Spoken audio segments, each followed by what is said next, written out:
Jesus, name above all names, Defender, October 7th. The Lord is my rock and my fortress and my deliverer, Psalms 18:2.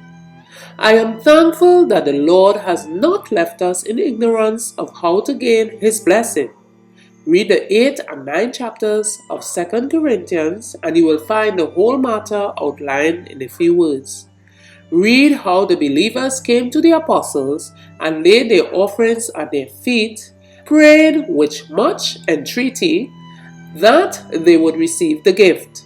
When God by His Spirit stirs the hearts of His people, leading them to see the necessities of this work, there will be a denying of self, and gifts will flow into the treasury for the proclamation of the message for this time. If there are those who think they are making large sacrifices for the work, let them consider the sacrifice that Christ made in their behalf. The human race was under sentence of death, but the Son of God clothed His divinity with humanity and came to this world to live and die in our behalf. He came to stand against the host of fallen angels. We must have a defender, and when our defender came, He was clothed with humanity.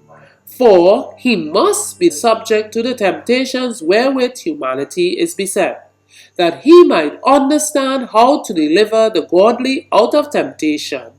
He took His stand at the head of the fallen race, that men and women might be enabled to stand on vantage ground. Christ did not come to this world with a legion of angels. Laying aside His royal robes and kingly crown, He stepped down from His high command and for our sake became poor, that we through His poverty might be made rich. This was the plan laid in the heavenly courts. The Redeemer of humanity was to be born in poverty, and He was to be a worker with His hands.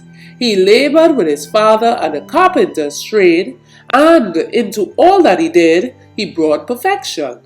His companions sometimes found fault with Him because He was so thorough. "What is the use of being so particular?" they said. But He would work till He had brought what He was doing as near perfection as He could. And then He would look up with the light of heaven shining from His face, and those who had criticized Him would turn away ashamed of themselves. Instead of retaliating when found fault with, He would begin to sing one of the Psalms, and before those who had found fault with Him realized it, they too were singing. Manuscript 58, 1905. Further reflection. Jesus willingly became humanity's defender, choosing even to share our weaknesses. For what other reasons did He volunteer to come to our sin-cursed planet? From Jesus, name above all names, page 296.